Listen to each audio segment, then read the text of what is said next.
are open initially. Now the switch S1 is closed, S2 kept open, Q is the charge on the capacitor and tau is equal to RC is the capacitive time constant. Which of the following statement is correct? Okay तो यहाँ पे देखो एक LCR circuit है जैसा कि यहाँ figure में दिखा रखा है. Both the switch are open initially. Okay then now the switch S1 is close. Okay अब क्या कर देते हैं, S1 को क्लोज कर देते हैं and tau is equal to RC जो कि कैपेसिटिव टाइम कांस्टेंट है. Which of the following statement is correct. तो यहाँ से हमें बताना है कि कौन सा स्टेटमेंट करेक्ट होगा. ओके तो यहाँ पे देखो क्या है कि स्टार्टिंग में दोनों स्विच क्या है, जो स्विच S1 है इसको हम क्या कर देते हैं, क्लोज कर देते हैं. ओके तो यहाँ पे देखो क्या होगा, ये जो कैपेसिटर है. ओके तो यहाँ पे देखो Q इज इक्वल टू क्या हो जाएगा, एलसीआर सर्किट में हो जाएगा Q नॉट 1 माइनस ई की पावर माइनस का t by tau. Okay so Q is equal to यहाँ से कितना हो जाएगा, हो जाएगा Q नॉट सी वी के इक्वल और ये हो जाएगा 1 माइनस ई की power minus t by tau. Okay और टॉ इज इक्वल टू यहाँ पे किसके इक्वल है, आरसी के इक्वल है. ओके जो कि हमारा क्या है, कैपेसिटिव टाइम कांस्टेंट है. क्या है, कैपेसिटिव टाइम कांस्टेंट.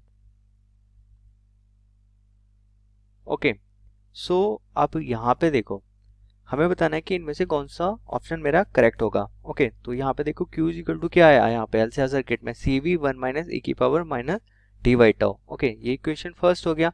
अब देखो उसने बोला कि work done by the battery is half of the energy dissipated in the resistor. तो ये तो हो ही नहीं सकता. ओके क्योंकि work done by the capacitor जो होता है वो हाफ सी वी स्क्वायर के इक्वल होता है, मतलब कि एनर्जी वहां पे जो होती है. ओके अब देखो at t is equal to, अगर यहाँ पे मैं टॉ पुट करता हूँ तो यहाँ पे देखो Q कितना आता है, वो आ जाएगा सी वी और 1 माइनस ई की पावर ये आ जाएगा माइनस का टी की जगह टॉ रखेंगे तो टॉ बाई टॉ, टॉ से टाउ कैंसिल आउट हो जाएगा यहाँ पे. सो Q इज इक्वल टू यहाँ से कितना आ जाएगा, सी वी और 1 माइनस का ई की पावर माइनस का 1. ओके तो टी इज इक्वल टू टॉ पे देखो ई की पावर माइनस 1 आ रहा है. ओके तो ये ऑप्शन भी मेरा रॉन्ग हो गया. पुट करते हैं हम क्या, 2 टाउ.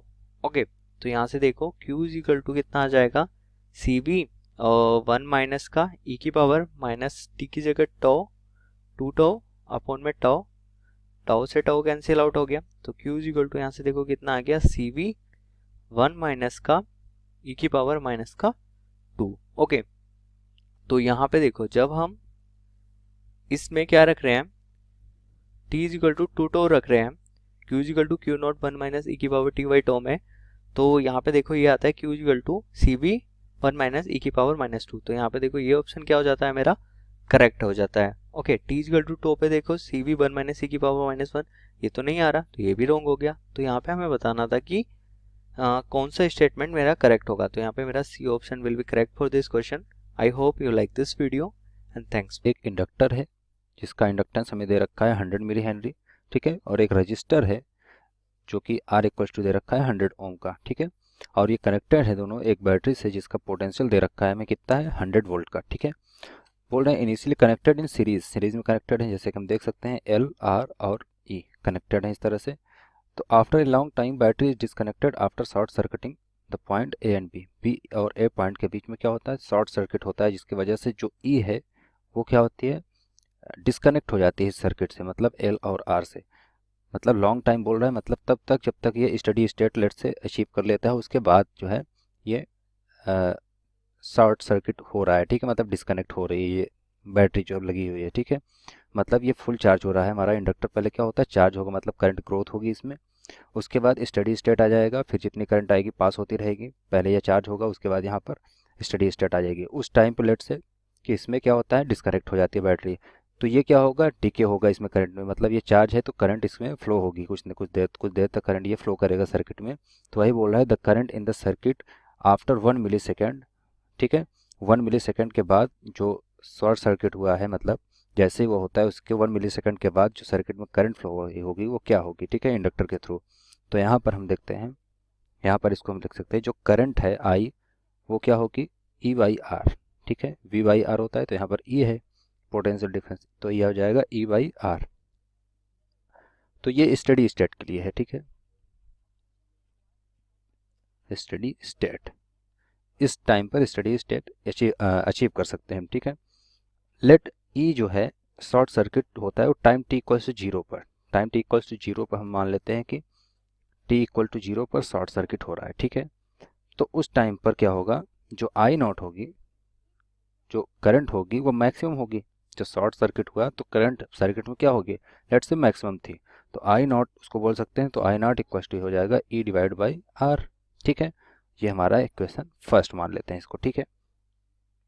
अब क्या है कि जैसे ही शॉर्ट सर्किट हो जाएगा तो इसमें क्या होगा, यहाँ से इसका कनेक्शन तो खत्म हो गया, मतलब जो ई है, जो बैटरी लगी हुई है उसका कनेक्शन तो खत्म हो गया, जो पावर सप्लाई है। अब कहाँ सब पावर सप्लाई इसको हो रहा है, सर्किट में जो करंट फ्लो होगी वो इंडक्टर के थ्रू होगी, ठीक है। तो इंडक्टर से करंट फ्लो होगा तो वो हो जाएगा माइनस एल, क्योंकि डीके हो रहा है करंट, तो हम लिखेंगे minus L d i by d t. लेट से अब करंट फ्लो कर रही है इंडक्टर की वजह से, आई करंट फ्लो कर रही है, ठीक है। इस तरह से आई करंट फ्लो होना स्टार्ट होती है। तो ये d i by d t minus i R, ठीक है, minus i into R, i current flow हो रही है, ठीक है। और ये आ जाएगा हमारे पास किसके इक्वल होगा, जीरो के इक्वल, ठीक है। सो यहाँ से हम इसको लिख सकते हैं, इसको हम लिख सकते हैं डी आई बाई आई, ये वाली आई हम नीचे ले लिए, D i by D I, इसको इक्वल की उस तरफ कर दिए, तो ये आ जाएगा हमारे पास इस तरह से minus R divide by L into d t, ठीक है। ये हमारे पास इक्वेशन बन गई। अब इसको हम क्या करेंगे, इंटीग्रेट कर देंगे। कहाँ से कहाँ तक करेंगे, हमारी लिमिट जो होगी इंटीग्रेट करने की वो होगी, पहले क्या थी करंट, आई नॉट थी, ठीक है। अब क्या है, करंट आई है, सर्किट में फ्लो हो रही है इंडक्टर की वजह से, ठीक है। सो ये d I divide by I, ठीक है, और ये इक्वल है माइनस, और ये आर बाई एल है, ठीक है, R divide by L into d t. Time क्या है, time t equal to zero पर क्या थी, करंट मैक्सिमम थी, मतलब आई नॉट थी, और टी इक्वल्स टू टी पर, मतलब टी टाइम पर क्या है, ये शॉर्ट सर्किट हो रहा है, ठीक है। तो करंट कितने फ्लो कर रही है, आई कर रही है, तो हमने इस तरह से लिमिट हमने रख दी है इसमें, ठीक है। तो इसको सॉल्व करेंगे हम, तो ये आ जाएगा हमारे पास लॉग ई बेस, मतलब बेस में ई है, ये आ जाएगा आई बाई आई नॉट, ये इक्वल होगा minus R divide by L into t के, ठीक है। सो फाइनली इसको सॉल्व करेंगे तो हमारे पास मिल जाएगा, फाइनल वैल्यू मिलेगी, वो आ जाएगी आई इक्वल्स टू आ जाएगा आई नॉट, ठीक है, e to the power minus R divide by L into t के, ठीक है। ये हमारे पास करंट ग्रोथ होती है, एक्चुअली यही फार्मूला होता है करंट ग्रोथ का, करंट ग्रोथ और करंट डिके का, जो इंडक्टर के लिए होता है, ठीक है। तो यहाँ से हम इसको लिख सकते हैं। अब इसको क्या होगा, यहाँ पर वैल्यू पुट कर देंगे हम, तो यहाँ आ जाएगा इस तरह से आई इक्वल्स टू आ जाएगा हमारे पास जो आर वाई एल है, इसको हम लिख सकते हैं, आई नॉट की वैल्यू हमारे पास क्या थी, आर वाई एल, तो इसको पुट कर देंगे आर वाई एल, ठीक है।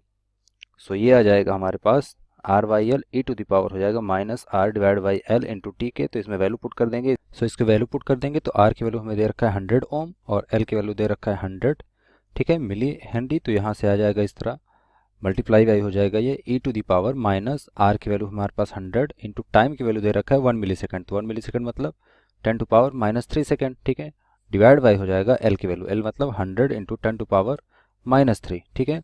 सो यहाँ से आ जाएगा, इसको सॉल्व करेंगे तो हमारे पास वैल्यू आएगी, एक्चुअली ये ई बाई आर होगा, ठीक है, ये क्या होगा, ई बाई आर है, आर बाई एल नहीं होगा ये, ठीक है। इसकी वैल्यू क्या है, ई बाई आर होगी, यहाँ पर बाई मिस्टेक लिख गया है, ठीक है, ये होगी ई डिवाइड बाई होगी आर की वैल्यू, ठीक है। ई की वैल्यू है 100 और आर की वैल्यू कितनी थी, 100 थी। तो यहाँ से इसको कैलकुलेट करेंगे तो हमारे पास फाइनली वैल्यू मिलेगी, आई की वैल्यू मिलेगी, जो करंट फ्लो हो रही है वो आएगी 1 बाई ई के, ठीक है। तो हम देखते हैं कौन सा ऑप्शन सही होगा इसके लिए। ऑप्शन देखेंगे तो हमारे पास देखेंगे कि जो ए ऑप्शन है इसका क्या होगा, राइट आंसर होगा, ठीक है, ए ऑप्शन करेक्ट होगा इसके लिए। तो यही हमें बताना था इस क्वेश्चन में, ठीक है। कि एक इंडक्टर है जिसका इंडक्टेंस हमें गिवन है 0.03 हेनरी और एक रेजिस्टेंस है जिसका रेजिस्टेंस हमें गिवन है 0.15 kilo ohm R connected in series to a battery of 15 volt EMF in a circuit as shown below. The key K1 is open and key K2 is closed simultaneously. तो question में क्या बोला है कि हमने K1 को तो हमने ओपन किया है और K2 को हमने क्लोज कर देते हैं simultaneously at t is equal to 1 millisecond. The current in the circuit will be, हमें e रेज टू पावर 5 को यूज करना है 150। तो हमारे पास यहाँ पे क्वेश्चन में क्या गिवन है, एक हमें इंडक्टर गिवन है और एक हमें क्या गिवन है, रेजिस्टेंस गिवन है। अगर हम जो स्विच हमारे पास की K1 है, अगर हम इसको ज़्यादा टाइम के लिए क्लोज कर देते हैं, सपोज करते हैं, पहले हम कंडीशन ले रहे हैं at t is equal to 0, तो हमारे पास जो फर्स्ट कंडीशन क्या है, at t is equal to 0। जब t हमारे पास 0 था तो हमने क्या किया, सपोज मैंने इस K1 को कुछ ज़्यादा देर के लिए क्लोज कर दिया। अब ज़्यादा से ज़्यादा देर के लिए इसको मैंने क्लोज किया, for this time current through the inductor will be same as the through the resistor. तो उसके लिए हमारे पास क्या होगा कि जो हमारे पास इंडक्टर है ये क्या हो जाएगा, शॉर्ट सर्किट। इट मीन्स हमारे पास जो इंडक्टर है वो क्या हो जाएगा, शॉर्ट, इसका कोई रोल नहीं रहेगा। तो उस केस में हमारे पास ईएमएफ कितना है, 15 वोल्ट। तो ये तो हमारे पास ऑलरेडी ओपन है तो यहाँ से कोई करंट फ्लो नहीं करेगा, और ये हमारे पास क्या हो जाएगा, शॉर्ट सर्किट, एक वायर बन जाएगी। तो अब उस केस में मेरे पास एक करंट फ्लो करेगा जिसको मैं नाम दिया आई। तो आई हमारे पास क्या होगा, E डिवाइड अपॉन आर। तो एट इज इक्वल टू 0, जो हमारे पास इंडक्टर है, inductor will act as a short circuit. तो जो हमारे पास इंडक्टर होगा वो एक शॉर्ट सर्किट एक्ट करेगा। तो हमारे पास जो इसमें करंट, सर्किट में करंट होगा वो कितना होगा, I is equal to EMF divide upon में R। E हमारे पास कितना है, E हमारे पास कितना है और R हमारे पास कितना है। EMF हमें गिवन है जो कितना है 15 वोल्ट, और R हमें गिवन है जो कितना है 0.15 किलो ओम। तो यहाँ से हम इसकी वैल्यू पुट कर सकते हैं, बट हम इसको बाद में यूज करेंगे। तो ये हमारे पास करंट आ चुका है। तो हमारे पास ये कितना है 15 डिवाइड अपॉन में 0.15 किलो ओम, किलो के लिए 10⁻³ एम्पियर। तो ये करंट फ्लो करेगा सर्किट में। अब उसने क्वेश्चन में बोला है कि जब हमने स्विच K1 को हमने ओपन कर दिया, अब हमने K1 को क्या किया, ओपन किया है, और K2 को हमने क्या कर दिया, क्लोज कर दिया। अब क्लोज करने की वजह से हमारे पास एक ही सर्किट बन जाएगा। अब हमारे पास एक सर्किट बन जाएगा, पूरा पूरा एक क्लोज सर्किट बन जाएगा, और इसका कोई रोल नहीं रहेगा अभी, क्योंकि इस केस में क्या होगा, जो करंट होगा वो डिके होना स्टार्ट हो जाएगा, क्योंकि due to this short circuit. So current will start decay. तो अब हमने क्या किया, K1 को क्या कर दिया, ओपन कर दिया साइमल्टेनियसली, और K2 को हमने क्या कर दिया, क्लोज कर दिया। तो मेरे पास एक क्लोज सर्किट बनेगा, उसकी वजह से जो करंट होगा इस सर्किट में वो डिके होना स्टार्ट हो जाएगा। सो current will start decay, current will start decay. तो करंट डिके होना स्टार्ट होगा इस केस में।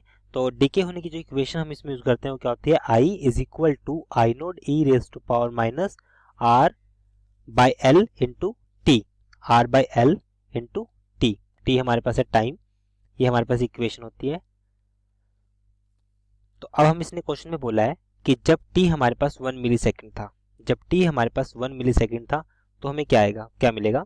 तो अब हम इस पे दो इक्वेशन यूज करते हैं। So when t is equal to 1 millisecond, 1 milli है, ये है हमारे पास, ये आई नोड ही है जो E अपॉन आर के इक्वल है। तो यहाँ से E raise to power exponential की value minus R divide upon L. अब हम बात करते हैं R की और L की। L हमारे पास कितना है 0.03 और R हमारे पास है 0.15।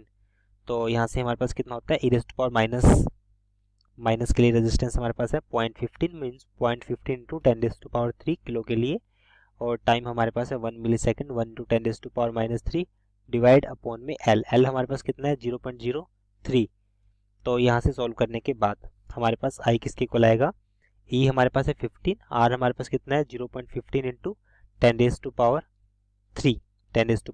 रेजिस्टेंस है ये, और E रेज टू पावर कितना होगा यहाँ सॉल्व करने के बाद। अब हमारे पास ये सॉल्व करने के बाद सारा का सारा यहाँ से हम इसको 5 पे कैंसिल कर देंगे। तो और ये हमारे पास ऑलरेडी कैंसिल हो चुका है, तो यहाँ से ये 5 पे कैंसिल होगा, तो मेरे पास बचेगा E raise to power minus 5। तो यहाँ से फिर सॉल्व किया इसको, 15 डिवाइड अपॉन 0.15 इंटू 10⁻³ है, और ये हमारे पास हो जाएगा 1 upon E raise to power 5 हो जाएगा। तो यहाँ से फिर सॉल्व किया इसको, सॉल्व करने के बाद ये वैल्यू हमारे पास क्या आएगी, यहाँ से इसका y 100 होगा, 100 ऊपर जाएगा, तो यहाँ से 15 से 15 कैंसिल, सो 100 अपॉन 1000, ये मेरे पास आएगा 0.1, और E रेज टू पावर 5 की वैल्यू हमें गिवन है, जो कितना हमें यूज़ करनी है, जो हमें यूज़ करनी है 150। तो यहाँ से हम इसको यूज़ करेंगे, तो ये कितना होगा हमारे पास 150। तो ये मेरे पास वैल्यू बनेगी 1 अपॉन में 1500। तो उसको फिर सॉल्व किया, तो फिर सॉल्व करने के बाद हमारे पास आएगी 0.67 इंटू 10⁻³ एम्पियर। तो यहाँ से जो आंसर आएगा मेरे पास वो आएगा 0.67, इसको लिख सकता हूँ मिली एम्पियर। तो ये मेरे पास करंट होगा at t is equal to 1 millisecond पे।